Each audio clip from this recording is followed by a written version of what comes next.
Hello, आवाज आ रही है पीछे? आइए आज के वचन को शुरू करने से पहले हम दुआ करेंगे। हे हमारे पवित्र पवित्र जीवित परमेश्वर, तेरे नाम को हम धन्यवाद देते हैं, तेरी स्तुति करते हैं पिता परमेश्वर।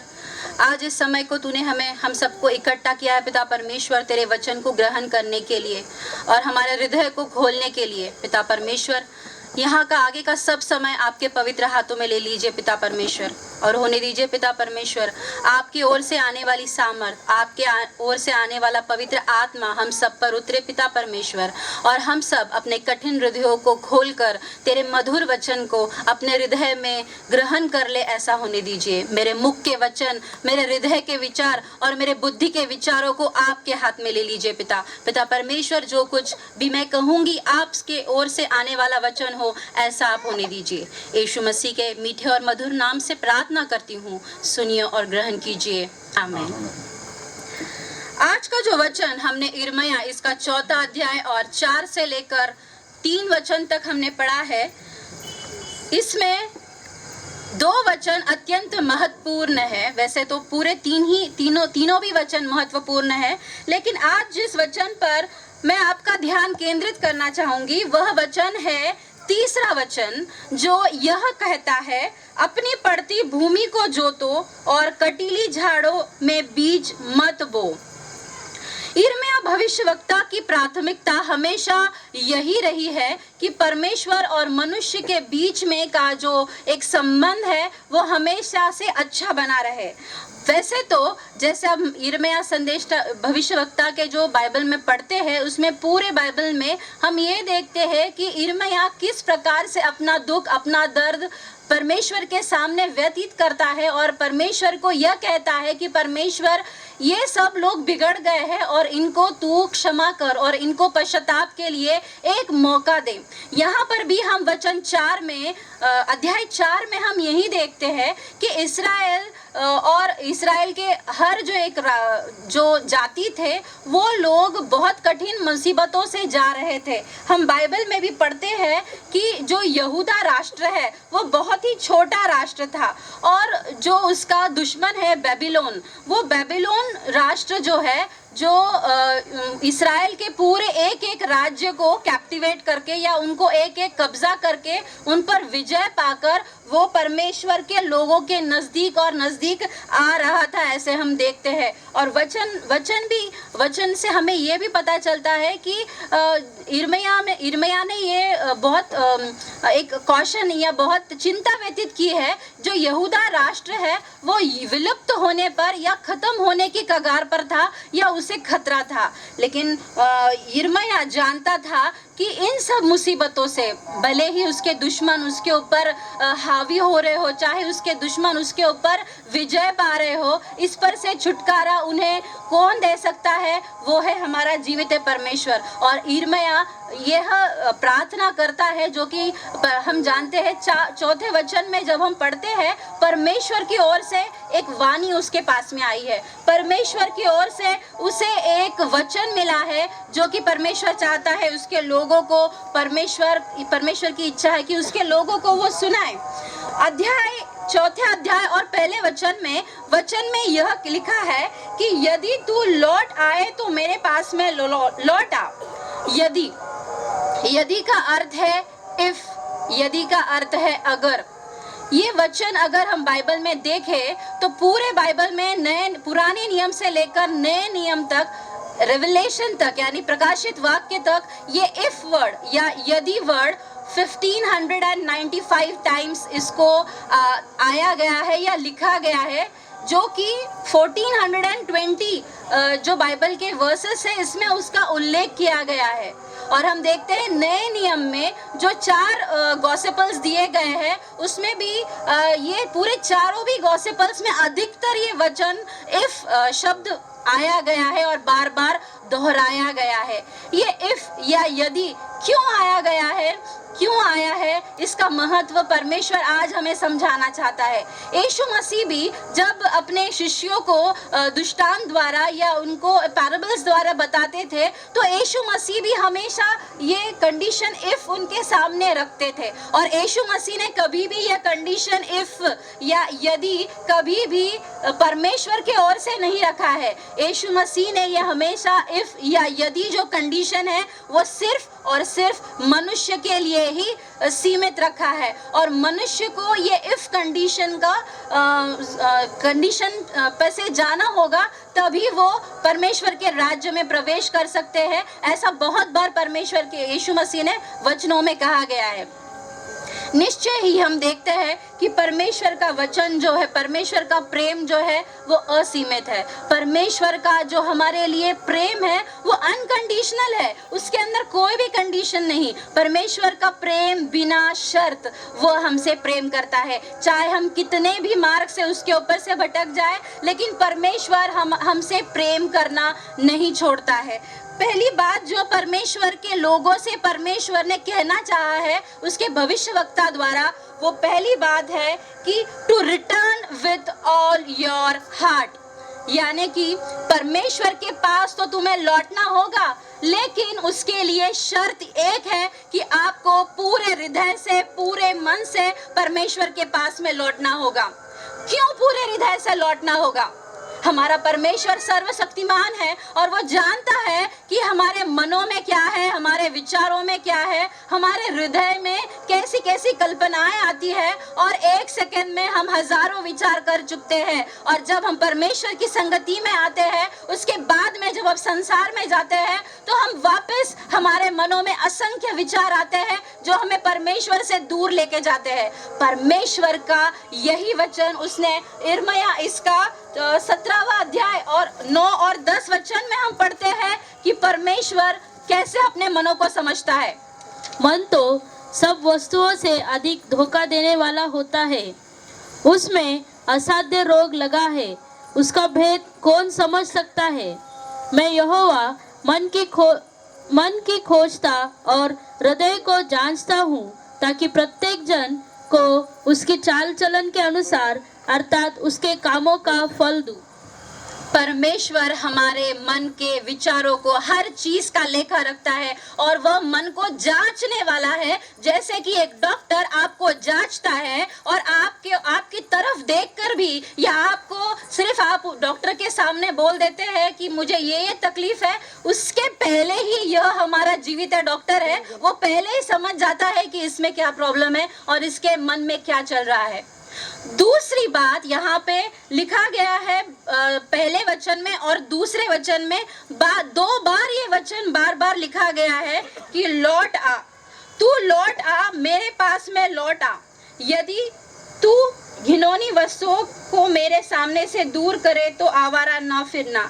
यदि तू लौट आ, ऐसा 2 बार प्रभु के वचन में यहाँ पे लिखा गया है। क्यों 2 बार लिखा गया है यहाँ पे? परमेश्वर का वचन हमें यही कहता है कि 2 बार, इसका अर्थ यही है कि परमेश्वर को हमारा संपूर्ण हृदय चाहिए। परमेश्वर को हमारा हृदय आधा अधूरा नहीं चाहिए। परमेश्वर को संपूर्ण समर्पण हमारा चाहिए। लौट आ यानी कि रिटर्न बैक टू मी। दूसरी बात, अपने लोगों को इसलिए यह बताता है कि मेरे पास में आओ, क्योंकि बहुत सी बार ऐसा होता है जब हम मुसीबत में आते हैं, संकट में आते हैं, और जब संकट आता है तो हम संसार की अन्य बातों में उलझ जाते हैं और संसार के अन्य मार्गों को चुन लेते हैं जो कि परमेश्वर की इच्छा नहीं। हम अन्य सभी मार्गों में जाते हैं लेकिन परमेश्वर को प्रथम प्राधान्य नहीं देते हैं, परमेश्वर को प्रथम प्राथमिकता नहीं देते हैं। इसलिए परमेश्वर कहता है कि तुम मेरे पास लौट आओ। तुम संसार की कोई भी बात हो उसके पास में नहीं जाना है। अगर हम छोटे बच्चे को भी देखते हैं, वो छोटा बच्चा, उसको चाहे भूख लगी हो, चाहे उसको कुछ भी जरूरत हो, वो इधर उधर किसी के पास में नहीं जाता है, बल्कि अपनी माँ के पास में जाता है। माँ के पास में क्यों जाता है? क्योंकि उसे पता है उसकी माँ उसको जो भी चाहिए वो देगी। उसको भूख लगती है तो वो जाके बाजू के दुकान दुकान में जाके बोलता नहीं है कि भैया मुझे थोड़ा चिप्स दे दो या चॉकलेट दे दो, मुझे भूख लगी है। वो पहले अपने माँ के पास में आता है। बताने का यही पर्याय चल रहा है कि आपको अपनी जिंदगी में परमेश्वर प्रथम प्राधान्य चाहते हैं। जगत में जो भी सांसारिक बातें हैं उसमें से परमेश्वर चाहता है कि आप प्रथम परमेश्वर के पास में लौट आओ। क्यों लौट आना है आपको? किस लिए लौट आना है? क्योंकि परमेश्वर चाहता है कि किस लिए लौट आना है? क्योंकि परमेश्वर चाहता है हम हमारी धार्मिकता से ना लौट आए। जो हमारी रीति रिवाज है, हम बचपन से लेकर या जब से हम मसीह को स्वीकारे हैं या जब से हमको चर्च पता है, वो रीति रिवाजों को हम फॉलो करते हैं, उसके अंदर हम ढल गए हैं, वो हम रात दिन उसकी सेवा करते हैं, हम प्रार्थना करते हैं, उसमें से लौट आओ ये नहीं कहता है प्रभु परमेश्वर। लौट आओ क्योंकि तुम मुझे जान सको, तुम मुझे समझ सको कि मैं तुम्हारा जीवित परमेश्वर हूँ। जब तुम या हम परमेश्वर को जान लेंगे तभी हम परमेश्वर की और पूरी तरह से लौट सकेंगे। अगर हम उसको नहीं जान पाते तो हम परमेश्वर के और पूरी तरह से नहीं आ पाते। बाइबल में भी नए नियम में यीशु मसीह ने स्पष्ट रूप से या बहुत ही कड़क रीति से यहाँ पे बताया है। मत्ती रचित सुसमाचार इसका 23 अध्याय और 1 से लेकर 23 वचन में वचन हमें इस प्रकार कहता है। कोई पढ़ेंगे? मत्ती 23 इसका 21 से लेकर 23 वचन। जो मंदिर की शपथ खाता है वह उसकी और उसमें रहने वाले की भी शपथ खाता है। मत्ती 23 21 से 23। सॉरी, प्रभु का वचन इस प्रकार से कहता है मत्ती रचित सुसमाचार में कि जब प्रभु का आगमन होगा या प्रभु हम सबको लेने आएगा, तब प्रभु प्रभु कहते हैं उन सभी का स्वीकार नहीं होगा। बहुत सारे लोग कहेंगे हमने तेरे नाम से इतने कार्य किए हैं, हमने तेरे धार्मिकता के राज्य के लिए बहुत मेहनत की है, हमने ये काम किया, हमने वो काम किया, लेकिन प्रभु का वचन यहाँ पे कहता है, यीशु मसीह कहता है कि उन सभी का परमेश्वर के राज्य में स्वीकार नहीं होगा। तो फिर किसका होगा? उसी का होगा जो उसके पिता को जानता है, उसी का होगा जो परमेश्वर को अपना सब कुछ दे चुका हो और उसको अपना प्रथम प्राधान्य उसको मानता हो, वही परमेश्वर के राज्य में जाने के काबिल है। वचन हमें ये कहता है। दूसरी महत्वपूर्ण बात जब हम वचन में पढ़ते हैं, वहां पे लिखा है यदि तू घिनौनी वस्तुओं को मेरे सामने से दूर कर दे। घिनौनी वस्तुएं, कौन सी घिनौनी वस्तुएं? जब हम यिर्मयाह के पुस्तक में पढ़ते हैं, यिर्मयाह भविष्यवक्ता ने यह बताया है कि यहूदा के साथ में जो इस्राएल के जाति थे, वो लोग परमेश्वर को छोड़कर अन्य देवताओं की उपासना करते थे, उनकी प्रार्थना करते थे और उनके इसमें आइडलिज्म या मूर्ति पूजा जिसको हम कहते थे।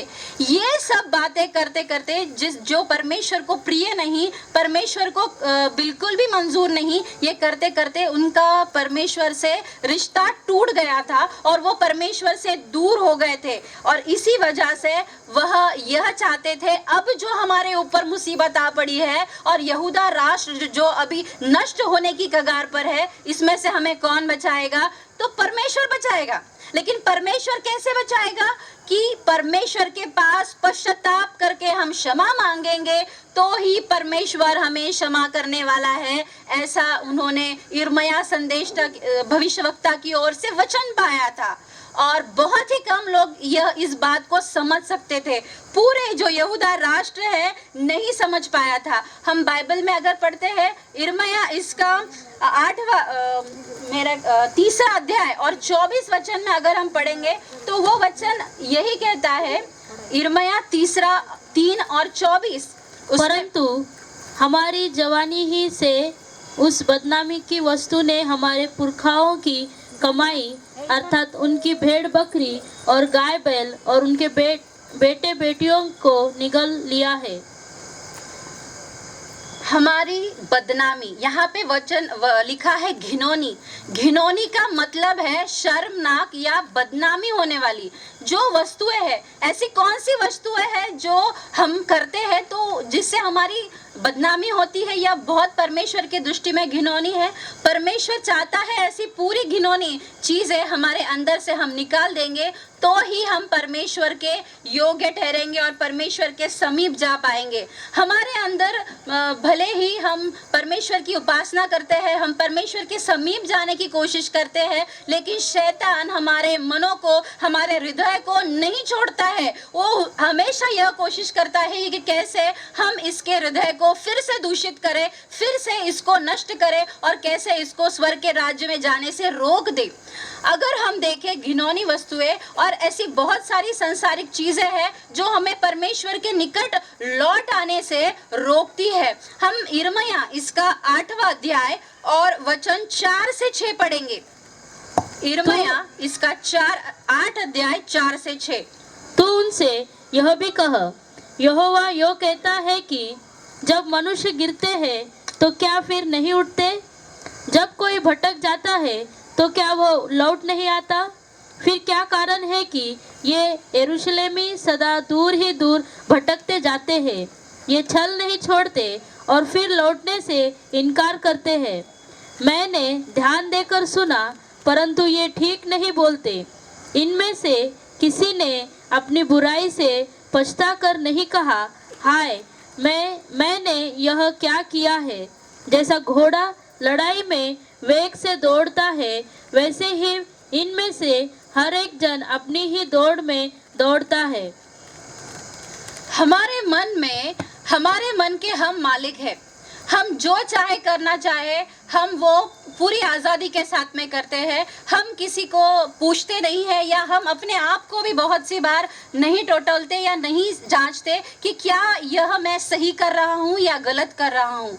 यहूदी लोग भी या इस्राएल राष्ट्र भी परमेश्वर के वचन में यहाँ पे बताया गया है कि वह अपनी ही चाल चलते थे, वो अपनी ही हट पे चलते थे और वह ऐसे चलते हैं जैसे कि वो नहीं सुनते हैं। वो वचन तो सुनते हैं लेकिन उन्होंने उनके कान बंद कर लिए हैं और वह अपनी ही मर्जी से चलते हैं। परमेश्वर का वचन यही कहता है कि अगर हम अपनी ही चाल से चले, अपने ही मन के मालिक बने और हम अपनी ही बात माने, तो हम परमेश्वर के निकट नहीं जा सकते हैं। हम और ज्यादा और पाप में फंसकर, पाप में जकड़कर हम परमेश्वर से दूर जाते हैं और हम परमेश्वर के नजदीक नहीं आ सकते। जब तक हम इन सांसारिक बातों को नहीं छोड़ दे, जब तक हम सांसारिक चीजों की ओर अनदेखा न करें, जब तक हम परमेश्वर को प्रथम प्राधान्य न दे, तब तक हम परमेश्वर के पास में पूरी तरह से लौट नहीं सकते। हम भले ही पश्चाताप करें, हम भले ही क्षमा मांगे,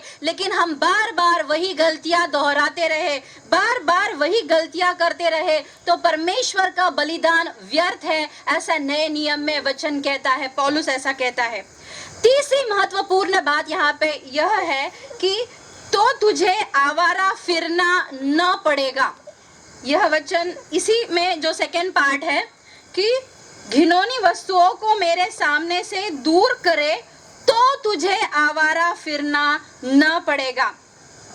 जब हम पश्चाताप करते हैं और पूरी रीति से यीशु मसीह के पीछे चलने की कोशिश करते हैं, तो बहुत सी बार हम दुनिया के बहकावे में या दुनिया के टेम्पटेशंस में आ जाते हैं और ऐसी बातें होती है कि हम परमेश्वर को हम प्रथम स्थान नहीं दे पाते हैं। हम पुराने नियम में जब अब्राहम को परमेश्वर से आशीष मिला था, उत्पत्ति इसका 12वां अध्याय और 3 वचन, उसी प्रकार से उत्पत्ति 22 उसका 8 वचन, परमेश्वर ने अब्राहम को आशीष दी थी कि तेरे द्वारा सभी कुल आशीषित होंगे और ना कि सिर्फ कुल, लेकिन तेरे द्वारा पूरी दुनिया आशीषित होगी। परमेश्वर का वचन जब हमारे अंदर रहता है, परमेश्वर का वचन जब हमें मिलता है और परमेश्वर जब हमें पापों से शुद्ध करता है, तो परमेश्वर की यही इच्छा होती है कि हमें भी वह आशीषित करे। यहूदा राष्ट्र जो परमेश्वर के चुने हुए लोग थे, जो परमेश्वर के पहले जो हकदार थे, उन्होंने इस आशीष को खो दिया सिर्फ और सिर्फ उनकी आज्ञा उल्लंघन के कारण। वह आशीष नहीं प्राप्त कर सके और जो आशीष अब्राहम के द्वारा उनको मिलनी चाहिए थी या उनको मिलने वाली थी, वह उसके हकदार नहीं हो पाए। बहुत सी बार हमारे अंदर भी ऐसी चीजें होती है प्रियो, हमारा जो पाप है या हमारे अंदर जो बुराई है, हमारे अंदर जो बुरी आदतें हैं, वो हमारे साथ हमारे जो लोग हैं, हमारे फ्रेंड हो गए, हमारे दोस्त हो गए, हमारे भाई बहन, हमारे अन्य रिश्तेदार, उनके ऊपर भी वो चीज प्रभावित करती है। जब हम पाप करते हैं तो वो बुरी चीज उन पर प्रभावित करती है, और जब हम सही मार्ग से चलते हैं या परमेश्वर के मार्ग से चलते हैं तो वही चीज प्रभावित करती है जो कि हम सीधे मार्ग से चलते हैं। जैसे कि हमने इस अब्राहम के द्वारा देखा कि तेरे द्वारा सारे कुल आशीषित होंगे और पूरा राष्ट्र आशीषित होगा और तेरे द्वारा पूरा जगत आशीषित होगा। उसी के तरह परमेश्वर भी यही चाहता है कि उसके बेटे यीशु मसीह पर विश्वास लेने के कारण आप और मैं आशीषित हुए हैं, आप और मैं उसके वारिस हुए हैं अब्राहम पर विश्वास लाने के कारण, और उसी के द्वारा हम स्वर्ग में जा सकते हैं अगर हम यीशु मसीह को पूरी तरह से ग्रहण कर ले तो। और उसको अगर हम ग्रहण करेंगे तो ही हमारे द्वारा हमारा परिवार, हमारा राज्य, हमारा देश और हमारा पूरा जगत, जिस संसार में हम रहते हैं, वो पूरा आशीषित होगा। लेकिन अगर आप और मैं पूरी तरह से प्रभु परमेश्वर को अपना पूरी तरह से जानते हैं तो ही हम आशीषित हो पाएंगे। अब मैं आना चाहूंगी जो मुख्य, जो अपना विशेष आज का टॉपिक है, जो आपकी अपनी पड़ती भूमि को जोतो और कटीली झाड़ों में बीज मत बो, ऐसा वचन कहता है। इस प्रकार से सदृशता हमें दिखाई देती है जब हम इस दुनिया में रहते हैं तो बहुत सारी सांसारिक बातें जो हम देखते हैं वो देखते हुए भी अनदेखा करते हैं। हमारे आस पड़ोस में जो प्रकृति है या नेचर है वो हर बार हमें इस चीज को व्यक्त करती रहती है। हमारे आस पड़ोस में जो आकाश है, जो पानी है या जो अग्नि है, ये सब जो मेन इंग्रेडिएंट्स या मेन कंटेंट्स है अपने प्रकृति के, ये सब हमसे बातें करते हैं। बस उसको समझना जरूरी है किस प्रकार से प्रकृति हमसे बात करती है और हमको किस प्रकार बताती है। ये प्रकृति हमें परमेश्वर की ओर से एक संदेश देती है कि देखो आप गलत मार्ग पर हो, आप अपना सही मार्ग चुन लो, नहीं तो आपके लिए बहुत बड़ा खतरा हो सकता है। अगर आप सही मार्ग पर नहीं चलेंगे तो आपका नाश तो निकट है। जैसे कि यहूदा राष्ट्र जो कि परमेश्वर के वचन को नहीं सुना और पूरी तरह से नष्ट होने की कगार पर था। हमारे आत्मिक जीवन में भी एक सदृशता हमें दिखाई देती है। जैसे कि हमारा आत्मिक जीवन है जिसको हम एक खेत के स्वरूप में अगर ले ले और किसान भी उसको देखते हैं हाउ इट इज रिलेवेंट कि एक किसान भी है जो अपनी खेती करता है, वो भी खेती करते समय क्या करता है, वो बीज बोता रहता है और चाहता है कि उसको बहुत फल आए। लेकिन होता क्या है कि ये जमीन पर जो बीज पड़ता है वो अगर बीज उसको उपयोगी इंग्रेडिएंट्स ना मिले या उसको उपयोगी कोई चीज ना मिले तो वह फलदायी नहीं होता है, परंतु वह कांटे और ऊंट कटारे उगाता है। परमेश्वर का वचन सत्य है। परमेश्वर का वचन उत्पत्ति से लेकर प्रकाशित वाक्य तक हमें यही बताता है। मैं आपका ध्यान लेके जाना चाहूंगी उत्पत्ति इसका 3रा अध्याय, जहां पर परमेश्वर ने आदम को और हवा को और उसी तरह उस भूमि को भी परमेश्वर ने श्रापित किया था, और उस भूमि को भी परमेश्वर ने आदम के साथ में श्रापित किया था और श्राप दिया था, और आदम को भी कहा था कि तू दिन रात मेहनत करेगा और तू कांटे और ऊंट कटारे तू उपजाएगा। परमेश्वर का वचन हमें इतना स्पष्ट रीति से कहता है हम तो मिट्टी है, मिट्टी से हम सींचे गए हैं। जब परमेश्वर ने सारी सृष्टि उत्पन्न की, हम उत्पत्ति के अध्याय में जब पहला अध्याय पढ़ते हैं उसमें हम देखते हैं कि पहले भूमि बिल्कुल कुछ भी स्टेबल नहीं थी, वो बिल्कुल पड़ित थी या बिल्कुल निर्जल थी, उसके ऊपर कुछ भी लिविंग चीज नहीं थी। लेकिन परमेश्वर ने उसको सींचा, तभी उस भूमि पर जीवन यानी कि लिविंग थिंग वहां पर उत्पन्न हुए हैं। परमेश्वर जब आपको सींचता है तभी उसके ऊपर आप फलदायी हो सकते हैं। हमारे आत्मिक जीवन में भी हमको फलदायी होने के लिए परमेश्वर द्वारा सींचना बहुत जरूरी है। अगर हम वचन को एक पढ़ेंगे, गलतियों इसका 6वां अध्याय और 8 वचन, गलातियों इसका 6वां अध्याय और 8 वचन।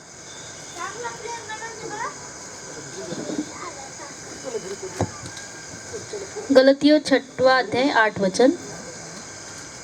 क्योंकि जो अपने शरीर के लिए बोता है वह शरीर के द्वारा विनाश की कटनी काटेगा, और जो आत्मा के लिए बोता है वह आत्मा के द्वारा अनंत जीवन की कटनी काटेगा। धन्यवाद हो प्रभु को इस वचन के लिए, क्योंकि अगर हम अपने शरीर के लिए जो बोते हैं वही हम काटेंगे। हम यही सोचना चाहिए कि हम अपने शरीर के लिए क्या बोते हैं। हम हमारे शरीर के लिए फलदायी होने के लिए बोते हैं या हम हमारे शरीर के लिए कांटे और ऊंट कटारे निकलने के लिए बोते हैं। ऑब्वियसली हर कोई चाहेगा कि हमारे अंदर से फल ही निकले, हमारे अंदर से अच्छी चीजें ही निकले। प्रभु यीशु मसीह अपने दृष्टांत में एक जगह पर ऐसा कहते हैं, मत्ती रचित सुसमाचार इसका 12वां अध्याय और 33 वचन में 33 वर्स में कहता है कि हर एक अच्छा पेड़ उसके फल से जाना जाता है। यानी कि अगर उसका फल कैसा है तो वो पेड़ कैसा है। तो हमारे अंदर हम किस प्रकार का फल ले रहे हैं। अगर हम वह पेड़ है जो परमेश्वर ने सींची है, वह पेड़ है जो परमेश्वर ने अपनी वाटिका में लगाई है और परमेश्वर चाहता है कि हम उसके द्वारा फल लाए, तो हम किस प्रकार का फल लाते हैं और किस प्रकार का हम जीवन जीते हैं। प्रभु यीशु मसीह हमें यह वचनों के द्वारा बताते हैं। जो एक लैंड होता है, जो पड़ित जमीन जिसको बोलते हैं, वो पड़ती जमीन जो रहती है उसके अंदर कुछ भी नहीं उगता है, उसके अंदर वो सींची भी नहीं रहती है और उसके अंदर कोई चाहो भी तो उसके अंदर कुछ लगा नहीं सकते हैं, क्योंकि वो उसके अंदर कुछ भी निकल नहीं सकता है, क्योंकि वो जमीन एकदम वेस्ट है। उसी प्रकार हमारा आत्मिक जीवन भी है। हमारा आत्मिक जीवन भी एक जमीन को दिखाता है, एक चीज बताता है कि हमारे आत्मिक जीवन में भी हमें ऐसे ही पड़ित जमीन की तरह नहीं रहना है, क्योंकि वचन रोमियो इसका 3रा अध्याय और 10 वचन में कहता है कि कोई भी धर्मी नहीं और हम सबने पाप किया है और परमेश्वर के राज्य से हम दूर हो गए हैं। परमेश्वर यही चाहता है कि हमारी जो जमीन है उसके अंदर हम फल लाएं, लेकिन फल लाने के लिए उसके अंदर हमें कठिन परिश्रम करना होगा। हमारे इंडिया का मेन ऑक्यूपेशन एग्रीकल्चर है और हमारे यहाँ के हर एक भाई बहन जानते हैं कि जो किसान है वो कितना मेहनत करते हैं, एक दिन भी नहीं सोते हैं, एक रात भी नहीं सोते हैं। जितने भी मौसम रहते हैं वो मौसम में उनका हमेशा कोशिश रहती है कि इस मौसम में मैं अपने खेती के लिए क्या करूं, ये मौसम में उसके लिए मैं कौन सा बीज डालूं। हर एक मौसम में उनके लिए अनेक उपाय रहते हैं कि ये मौसम में मैं अपनी खेती को किस प्रकार से सृजन उसका करूं और किस तरह से उसको बढ़ाऊं। हमारे जीवन में भी परमेश्वर यही चाहता है और हम कोई यह ना समझे कि हम स्टेबल है। हम बहुत बार ऐसा समझते हैं, जब हम बचपन से लेकर यहाँ तक ये समझते रहते हैं कि हमें इस उद्धार की ज़रूरत नहीं है, हम पापी नहीं हैं और हमें इस चीज़ की ज़रूरी नहीं है कि हमको खेत को वापस नया करना है।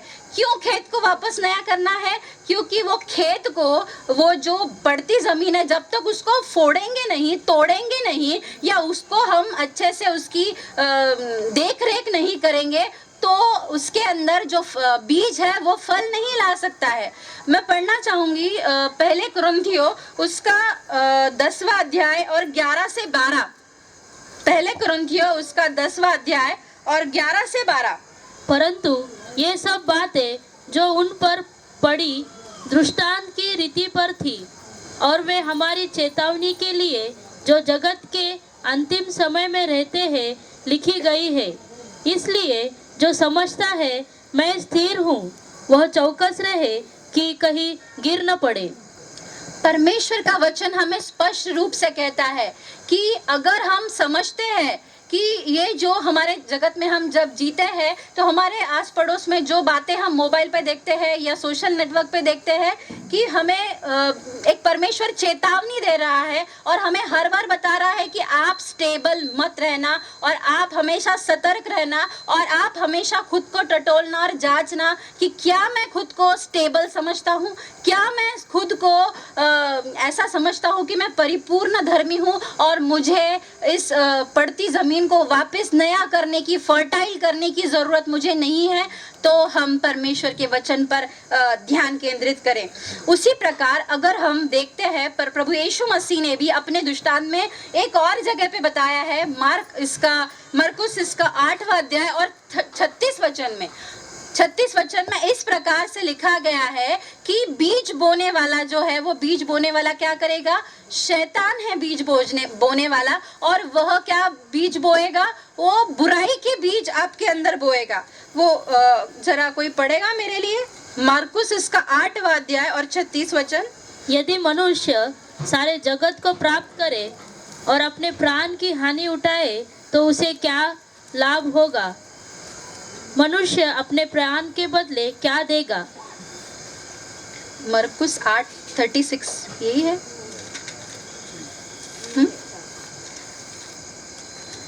परमेश्वर हमें अपने वचन से यही बताना चाहता है कि अगर हमने सारी जगत को पा लिया है तो हमें परमेश्वर का राज्य हमें कैसे मिल सकता है। हम आज जिस जगत में रह रहे हैं हम बस दौड़ते जा रहे हैं, लेकिन कहाँ पे जाना है ये हमें पता नहीं है। हम विश्वासी हैं, हम प्रार्थना करते हैं, हम उपवास करते हैं, लेकिन जिस मार्ग से हमें जाना है शैतान हमें उस मार्ग से भटका देता है। मैं पढ़ना चाहूंगी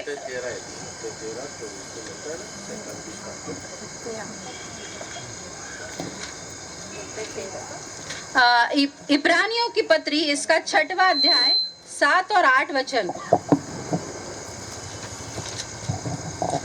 इब्रानियों 6वां अध्याय 7 और 8 वचन।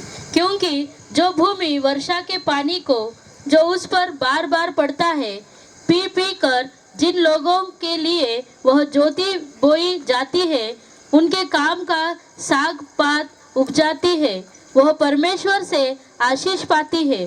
पर यदि वह झाड़ी और ऊंट कटारे उगाती है तो निकम्मे और श्रापित होने पर है और उसका अंत जलाया जाना है।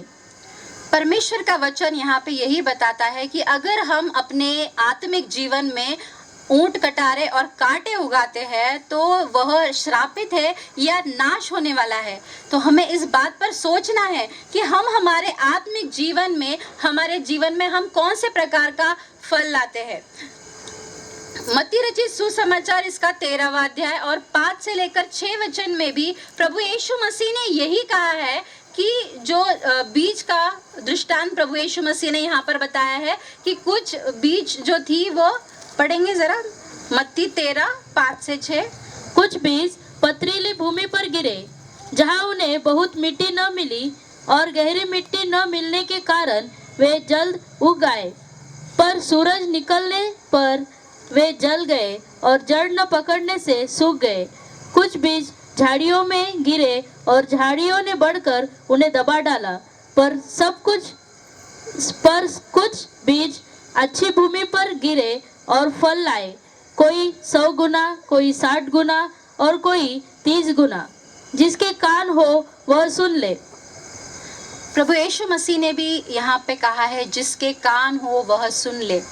हम बार बार यह वचन को सुनते हैं और बहुत बार हम ये वचन पढ़ते हैं कि कुछ जो बीज थे वो कहाँ पे गिरे? पथरीले जमीन पर गिरे। कुछ बीज थे वो कहाँ पे गिरे? कांटों में गिरे। और जो जमीन पर भी गिरे तो उनको उसको रूट्स ना मिलने के कारण वो उनके ऊपर सनलाइट आके वो नष्ट हो गए हैं। प्रभु यीशु मसीह के वचन में यहाँ पे इस प्रकार से कहा गया है, जब तक हमारी जो पड़ती जमीन है, जब तक हमारी जो ये जमीन है जिसको हम नहीं तोड़ेंगे, उसको हम रिपेंटेंस के द्वारा प्रभु यीशु मसीह के पास में नहीं लाएंगे, तब तक इस जमीन के ऊपर कुछ भी उग नहीं सकता है और प्रभु फलदायी उसको नहीं कर सकता है।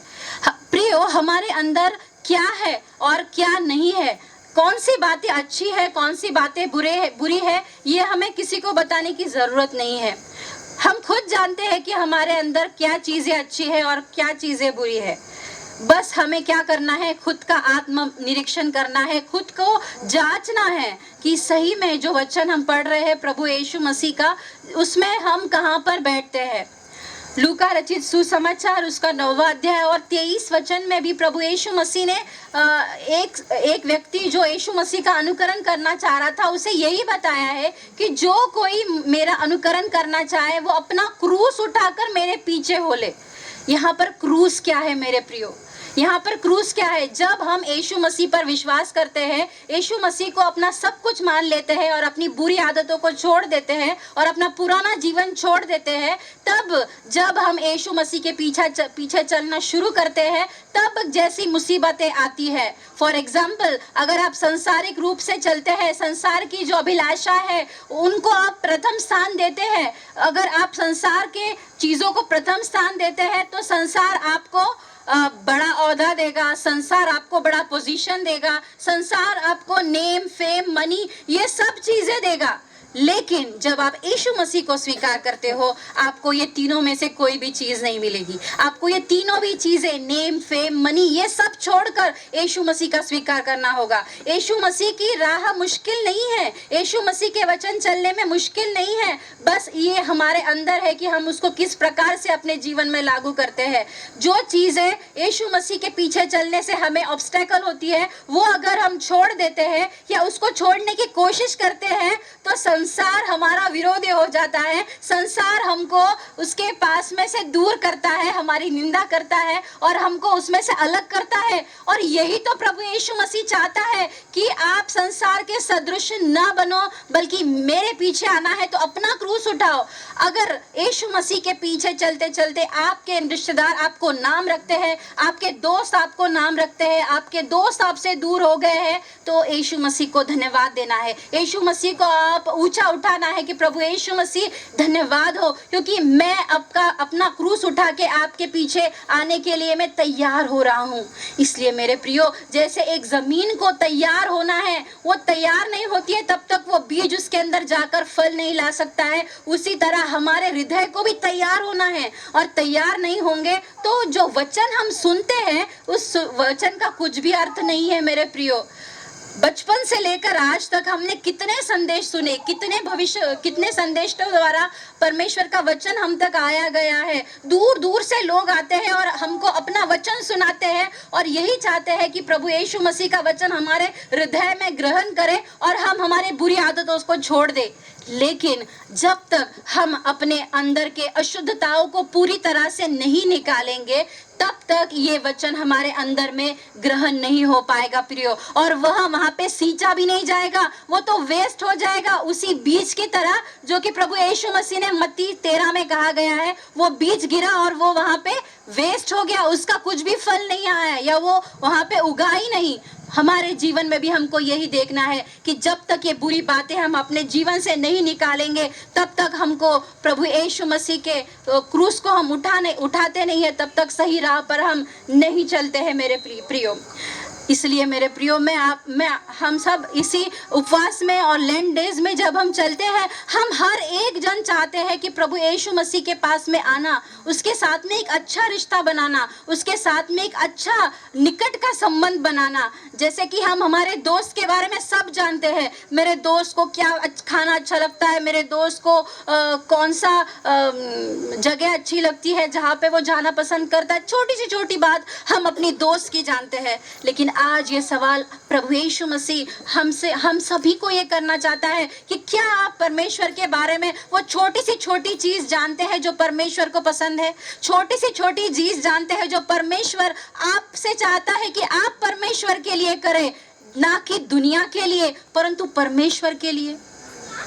आज इस वचन में जो यिर्मयाह भविष्यवक्ता ने 4थे अध्याय में 1 से लेकर 3 वचन तक जो कि उसने कहा है, मेरे पास में लौटा। क्यों लौटा? किसके लिए लौटा?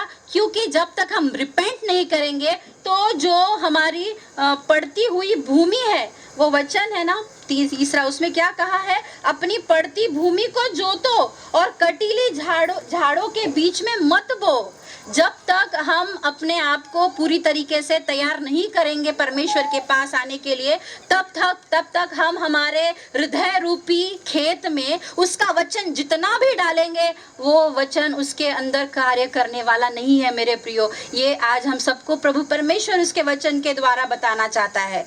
जब यिर्मयाह इसका जब हम पूरा अध्याय का जब स्टडी करते हैं, तब हमें पता चलता है कि इसके बावजूद यिर्मयाह ने इतने संदेश, परमेश्वर की वाणी, और परमेश्वर ने खुद अपने लोगों से बात किया, और परमेश्वर ने लोगों को चाहा कि वो अभी तो मेरे पास में आ जाए, अभी तो लोग मुझे ग्रहण करें, लेकिन लोगों ने उसकी बातों को नहीं सुना। तो उसका कंक्लूजन या उसका रिजल्ट क्या हुआ है, हम यिर्मयाह इसका 52 और वचन 10 से लेकर 11 पढ़ेंगे, उसके बारे में पढ़ेंगे। जोर से पढ़िए। यिर्मयाह इसका 52 52, 10 और 11। बेबीलोन के राजा ने सिदकिय्याह के पुत्र को उसके सामने घात किया, और यहूदा के सारे हकीमों को भी रिबला में घात किया। फिर बेबीलोन के राजा ने सिदकिय्याह की आंखों को फुड़वा डाला और उसको बेड़ियों से जकड़कर बेबीलोन तक ले गया और उसको बंदीगृह में डाल दिया। वह मृत्यु के दिन तक वही रहा। परमेश्वर द्वारा जो यिर्मयाह को बताया गया था, इंस्पाइट ऑफ उसको बार बार उनको बोल रहे थे कि तुम मेरी सुनो, उन्होंने नहीं सुना। परमेश्वर ने यहाँ पर उसका न्याय एक प्रकार से बताया है कि किस प्रकार जो राजा है उसका अंत हुआ है, किस प्रकार राजा जो है और उसकी प्रजा जो है किस प्रकार नष्ट होने पर है। यहाँ पे परमेश्वर की वाणी को, जो परमेश्वर के चुने हुए लोग थे, जिसके साथ परमेश्वर ने अपनी वाचा को बांधा था, वो लोगों ने उस वचन को नहीं सुना। तो उसका अंजाम क्या हुआ है, यहाँ पे वचन में हम परमेश्वर यही पे हमें बता रहा है कि वह उन लोगों का नाश किस प्रकार से होने जा रहा था या हो रहा है। मैं यहाँ पे जजमेंट के बारे में बताना नहीं चाहती हूँ, और जजमेंट या न्याय के बारे में मेरा विषय भी नहीं है, लेकिन जब तक हम न्याय को नहीं समझेंगे, तब तक हम उसके अनुग्रह को भी नहीं समझ पाएंगे। जब तक हम उसके न्याय को सीरियसली हम नहीं देखेंगे कि प्रभु का न्याय क्या कहता है, तब तक जो अनुग्रह आज हम लोगों पर हो रही है, उस अनुग्रह को हम एक ब्लेसिंग बोल के नहीं ले रहे हैं। हम बहुत ही दूर जा रहे हैं इस अनुग्रह से। मेरे प्रियो, परमेश्वर आज हमें इस वचनों के द्वारा यही बताना चाहता है। एक उदाहरण मैं आपको बताना चाहूंगी। हमारे घर में पुदीना रहता है ना, पुदीना जो मिंट जिसको बोलते हैं, मिंट लीव्स। तो जब छोटा सा गार्डन में हमने लगाया है, तो जब लगाते हैं तो पुदीना जब कुकिंग के लिए निकालना होता है, तो उसके पत्ते हम निकालते नहीं हैं। हम क्या करते हैं, उसको पूरा जड़ से निकालते हैं और फिर बाद में उसके लीव्स है वो लेते हैं अपने खाना बनाने के लिए। बताने का तात्पर्य आपको यही है, जैसे मिंट के लीव को या पुदीने के वो जो झाड़ है उसको पूरा जड़ से लेकर बाहर नहीं निकालते, तब तक उस मिंट का स्वाद आपको आपके खाने में नहीं आएगा। उसी तरह हमारे जीवन में भी जो अशुद्धताएं हैं, जो भी चीजें हमारे जमीन को, जो भी चीजें हमारे जीवन को नाश कर रही है या उसको बंजर बना रही है, उसको पड़ती जमीन बना रही है, जब तक उसको हम तोड़ेंगे नहीं, उसको निकालेंगे नहीं, तब तक हम परमेश्वर के अनुग्रह का स्वाद नहीं चख सकते। अगर उसका स्वाद चखना है तो हमें जरूरी है कि हमें उसके वचन जो दिया है वैसा ही चलना है और परमेश्वर के निकट आना है, उसको जानना है, उसको समझना है और अपनी पड़ती जमीन को फिर से सींचने के लिए परमेश्वर के अधीन और स्वाधीन करना है।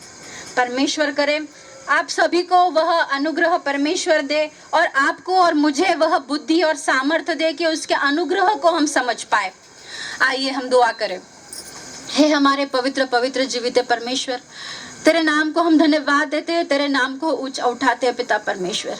पिता परमेश्वर, ये जो मौका आपने हमें दिया है पिता परमेश्वर, ये मौका कि हर किसी को नहीं मिलता है पिता परमेश्वर।